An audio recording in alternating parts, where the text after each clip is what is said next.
Good morning students. Chapter 4 एक प्रश्न चार उत्तर के पहले पार्ट में हमने पढ़ा कि लेखक को देश की उन्नति के कारण जानने की खपत है।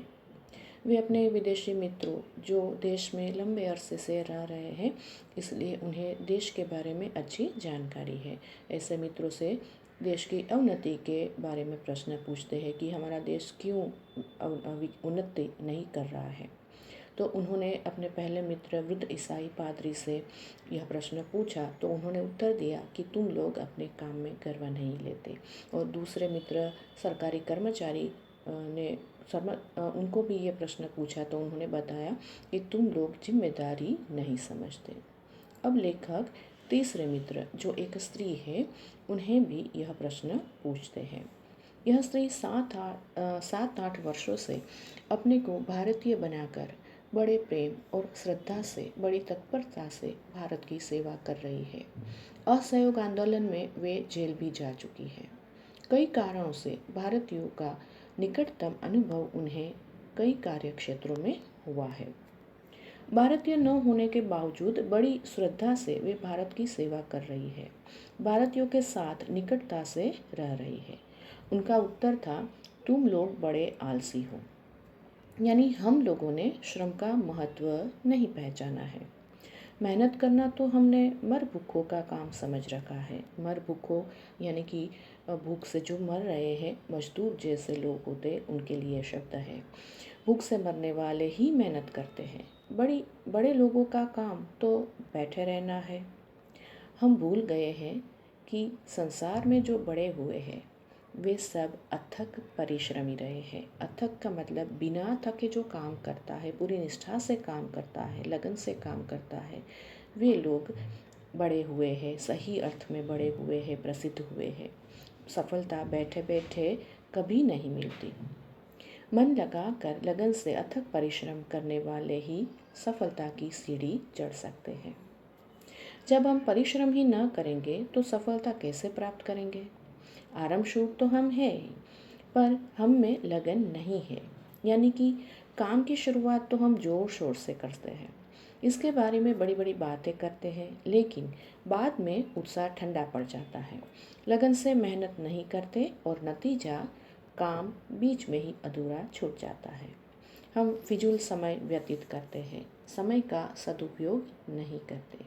इसी कारण रोजगार संबंधी कार्य हो या सार्वजनिक कार्य हो, हम उसमें सफल नहीं होते हैं।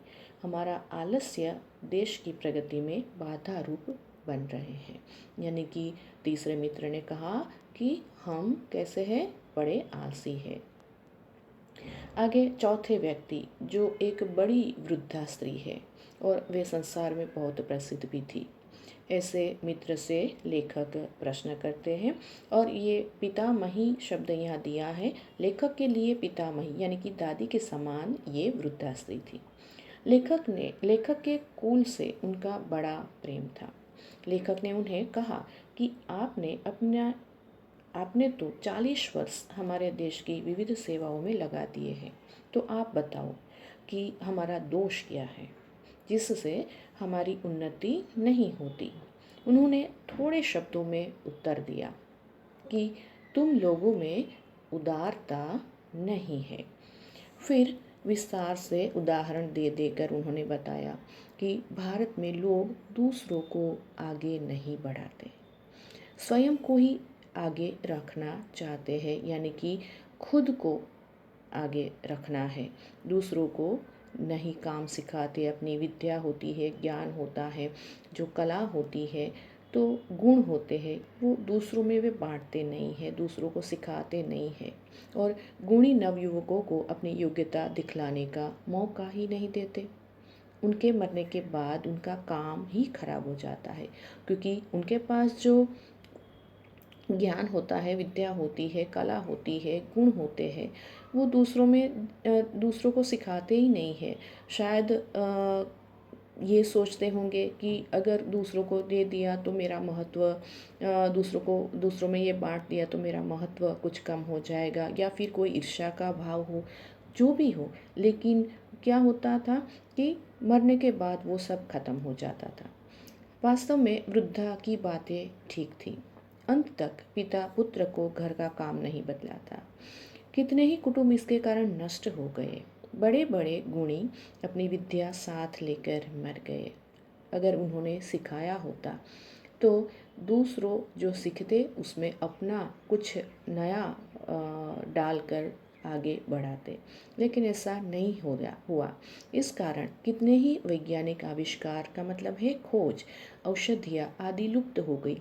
बहुत सारे ऐसे लोग हुए हैं हमारे देश में जो औषधियों के बारे में बहुत अच्छी जानकारी रखते थे, पेड़ पौधों को अच्छे से जानते थे, पहचानते थे। तो ऐसे लोगों को ये जानकारी दूसरों को सिखानी चाहिए। और यहाँ चौथा मित्र यही बताने की कोशिश कर रहे हैं कि हम में उदारता नहीं है, हमारे पास जो ज्ञान है, गुण है, कला है, वो हम दूसरों को बांटते नहीं हैं, दूसरों को सिखाते नहीं हैं। पेशों में इतनी प्रतिद्वंदिता यानी कि स्पर्धा हो गई है कि बड़ा छोटे को काम नहीं सिखलाता। यानी कि जो बड़े लोग होते अपना काम दूसरों को नहीं सिखाते, क्योंकि डर लगता था कि अगर ये उनको सिखा दिया तो मुझसे आगे चला जाएगा, बढ़ जाएगा और मैं पीछे रह जाऊंगा। तो ये डर के कारण उनके पास जो कुछ है अच्छा वो दूसरों में नहीं जाता है। सार्वजनिक जीवन में तो इतनी विभत्स दिख पड़ती है कि चित्त व्याकुल हो जाता है। ईर्ष्या के कारण बहुत कुछ बिगड़ जाता है, इतना काम बिगड़ता है और इसकी तरफ हमारा ध्यान ही नहीं जाता है, क्योंकि आफ्टर ऑल देखें तो ये नुकसान सिर्फ वो उस व्यक्ति तक नहीं रहता है, दूसरों समाज का भी नुकसान है, साथ में देश का भी नुकसान है। अगर हमारे पास कुछ अच्छा है तो हमें दूसरों को देना चाहिए। यहाँ द्रव्य की बात नहीं है, पैसों की बात नहीं है, यहाँ जो ज्ञान होता है, विद्या होती है, उसके बारे में गुण होते हैं, वो हमें दूसरों में बांटने चाहिए, सिखाने चाहिए। और ऐसा न करने से नुकसान किसका होता है? देश का होता है। लेखक यहाँ चारों मित्रों से जो उत्तर मिले हैं उनका एक कंक्लूजन, एक सारांश यहाँ बताते हैं। ठीक समय से उपयुक्त काम न उठाकर और अपने काम में गर्व न रखकर, उसके कारण मैं दूसरों के प्रति अपनी जिम्मेदारी का अनुभव न कर, अपने काम की एक एक तफसील को समझकर उसमें दत्तचित्त का मतलब है किसी काम में खूब मन लगाकर काम करना, परिश्रम के साथ उसे स्वयं न कर और उदारता के साथ दूसरों को न सिखाकर हम अपना नाश कर रहे हैं। तात्पर्य ये है कि हम खुद का नाश कर रहे हैं। कैसे? कि हम अपना काम जो हमारे पास जो कुछ अच्छा है वो दूसरों को नहीं देते हैं। काम हम दत्तचित्त यानी कि मन लगाकर परिश्रम नहीं कर रहे हैं और दूसरों के प्रति हमारी जो जिम्मेदारी होती है वो नहीं समझते हैं। हमारा काम जो करते हैं उसका असर दूसरों पर भी पड़ता है, वो देखकर वो काम हमें करना चाहिए। तो ये सब बात के कारण हम पीछे हट रहे हैं, यानी कि जो आगे उन्नति होनी चाहिए हमारे देश की उसमें बाधा रूप ये सब बन रहा है। तो इन सबको मिलाकर लेखक हमें बताते हैं कि कोई यदि और भी सूत्रवत सत्य यानी कि देशवासी सत्य जानना अगर चाहते हैं तो मैं कहूँगा कि हम नागरिक कर्तव्यों और अधिकारों को भूल गए हैं। बिल्कुल सही बात बताई है कि हमारा कर्तव्य और अधिकार, यानी कि अगर हमें अधिकार चाहिए तो हमारा जो एक फ़र्ज़ होता है वो भी हमें निभाना पड़ेगा। देश के प्रति हमारी जिम्मेदारी होती है तो ये हमें निभानी पड़ेगी। बड़े से बड़े नेता के होते हुए भी हम साधारण जन उनसे कोई लाभ नहीं उठा रहे हैं। हमारे देश में बहुत सारी विरल विभूतियाँ हो चुकी है, उनके आदर्श के मार्ग जो मार्ग बताए, उन्हें आदेश दिए हैं, उनके अनुसार हम नहीं चले। अगर चले होते तो हमारा देश आज बहुत ऊंचाई पर हो सकता था। हम उनकी मूर्ति की स्थापना करते हैं, उनका जय जयकार भी करते हैं। ऐसे नेताओं की मूर्ति भी स्थापना करते हैं और उन पर हार फूल सब चढ़ाते हैं, नमस्कार सम्मान भी करते हैं, लेकिन जयकार करते हैं। फिर क्या करते हैं? उनका जो आदर्श होते थे, उनके जो आदेश थे वो हम भूल गए और इतना काम कर कर जय जयकार करके हार चढ़ा कर ये सब करके हम भूल जाते हैं। बस उतना ही हमारा धर्म समझ लेते हैं। हम उनके कहे अनुसार चलते नहीं हैं, उनके आदर्शों के अनुरूप हमारा जीवन को संगठित नहीं करते हैं, यानी कि हमारे जीवन को हम व्यवस्थित बनाने की कोशिश नहीं करते हैं। अगर हम सिस्टम में काम करें, सिस्टम के अनुसार हम वर्क करें तो हमारा जीवन बेहतर बन सकता है। यही कारण है कि हम वहीं के वहीं हैं। संसार वेग से चला जा रहा है, हम तटस्थ हैं, सामने सब कुछ है जो आकर हमारा काम कर दे। दूसरा क्या कर सकता है? हमारी चुनौतियों का सामना हमें खुद ही करना पड़ेगा और दूसरा कोई मदद नहीं कर सकता है। दूसरा तभी हमारी मदद कर सकता है कि जब हम उठने की कोशिश करें। जब तक हम मन से तैयार नहीं हैं तब तक कोई हमारी मदद नहीं कर सकता है। जब हम खुद कुछ नहीं करना चाहते, यदि हम ख्याल रखें कि देशभक्ति केवल व्याख्यान देने में नहीं है किंतु ठीक तरह से काम करने में है। बिल्कुल सही बात यहाँ बताई है कि देशभक्ति मतलब ये नहीं है कि हम नारा लगाए, यानी कि पोस्टर लगाए, नारा लगाए, जय जयकार करें।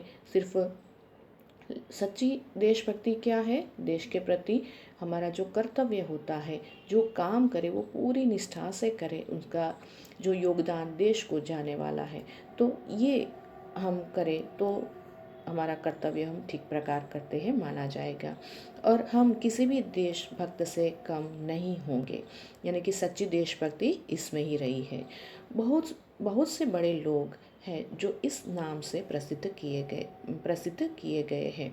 यानी कि बड़े बड़े लोग ऐसे भी थे जो अपने काम बिना प्रसिद्धि की कामना करके करते गए और अंततः क्या हुआ कि उनका काम ही बोल उठा और ये देश के विकास में उनका काम उनके हिस्से में गया। यद्यपि हमारा कार्यक्षेत्र संकुचित ही क्यों न हो, हम केवल धोबी, दर्जी, किसान, मजदूर, दुकानदार, पहरेदार, गांव या शिक्षक ही क्यों न हो, यानी कि छोटे से छोटा व्यक्ति भी अपना काम ऐसे करे कि मैं जो कर रहा हूँ वो उसका हिस्सा यानी कि उसका श्रेय वो देश के विकास में जाएगा, तो हमारा देश एकदम जाग उठेगा। उसके एक एक अंग में जान आ जाएगी। हम जो काम करें ये सोच कर करें कि मैं देश के लिए काम कर रहा हूँ, चाहे मजदूर ही क्यों न हो। मजदूर जो काम करता है वो सिर्फ एक मजदूरी नहीं है, उसका जो काम है वो देश के विकास में जाता है। बड़े बड़े बिल्डिंग्स बनते हैं, यस। स्थापत्य की बात करें तो देश में नाम बोला जाता है, लेकिन काम किसने किया? मजदूर। सिर्फ एक नक्शा बनाने से इमारत खड़ी नहीं होती है, तो मजदूर का हिस्सा देश के विकास में जाता है। तो इस तरह से हर एक व्यक्ति को ये सोचना चाहिए कि मैं जो काम कर रहा हूँ वो देश के हिस्से में जाएगा, विकास में जाएगा। तो अंग में ऐसा करने से एक एक अंग में जान आ जाएगी। हमारे व्यक्तिगत जीवन को संगठित होते ही हमारा सारा देश और मनुष्य समाज स्वतः अपने आप संगठित हो जाएगा, यानी कि व्यवस्थित हो जाएगा। अगर हम सिस्टम में आ जाएंगे तो पूरा देश अपने आप सिस्टम में आ सकता है। ये लाइन ज़रूर समझने वाली है कि पहले खुद को करेक्ट करो, फिर दूसरों के गुण दोष दिखाने की कोशिश करें। यस, देश को केवल उपयुक्त नागरिकों की आवश्यकता है, किसी दूसरे प्रकार के मनुष्य या वस्तु की नहीं है। यानी कि देश को ऐसे नागरिकों की ज़रूरत है जो निष्ठा से काम करें, जो आलस को छोड़ दे। देश के विकास के लिए जो काम कर रहे हैं वो ऐसा मैं काम कर रहा हूँ, मैं सिर्फ अपने लिए, अपने स्वार्थ के लिए नहीं कर रहा हूँ, उसका हिस्सा देश के विकास में जाने वाला है, ये सोचकर वो काम करे। तो पूरी ईमानदारी से, निष्ठा से, लगन से, कर्मठ बनकर वो काम करे। देश तभी उन्नति कर सकता है जब सभी देशवासी पूरी ईमानदारी, निष्ठा और लगन से अपना काम करेंगे। यस, और आप भी जो काम अभी कर रहे हैं, यानी कि अभ्यास करना, स्टडी करना, और अच्छे से मन लगा कर आपको स्टडी करना है, क्योंकि इन फ्यूचर आप भी इस तरह से देश के लिए काम करने वाले हैं और आपको करना ही चाहिए। तो अच्छे से पढ़ाई करो, अच्छे से अपना ख्याल भी रखो और ध्यान से पढ़ाई करें। धन्यवाद।